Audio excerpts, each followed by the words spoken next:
इकडे लक्ष द्या सर्वांनी.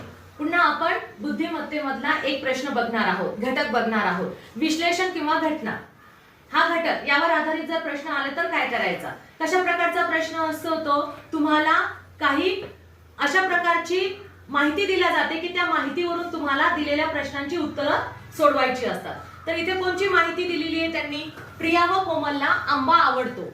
प्रिया व कोमलला आंबा आवडतो. आंबा, मग या ठिकाणी आपण काय केलेलं आहे की वर्गीकरण केलेलं आहे. आंबा आवडणारे कोणे, सफरचंद आवडणारे कोणे, मोसंबी आवडणारे कोणे आणि डाळिंब आवडणारे कोणे.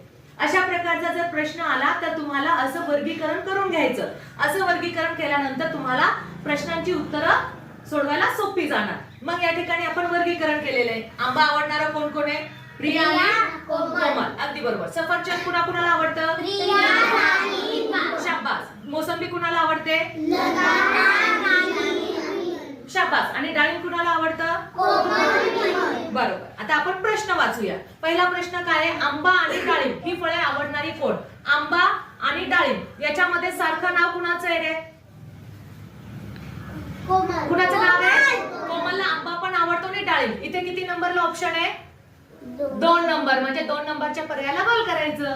ठीक आहे. त्याच्यानंतर पुढचा प्रश्न काय आहे, फक्त सफरचंद कुणाला आवडतं, फक्त सफरचंद. यामध्ये ते नाव डबल आलेलं नाहीये, कुठेच नाहीये ते नाव, एकाच ठिकाणी आहे सफरचंद मध्ये.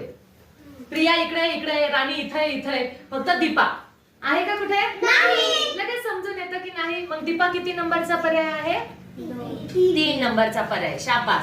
आणि तिसरा प्रश्न काय आहे, मोसंबी आणि डाळिंब.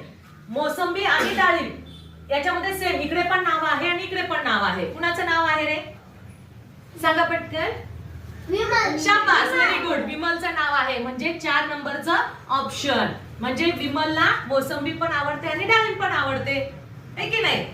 मग अशा प्रकारचं वर्गीकरण करायचं. समजलं.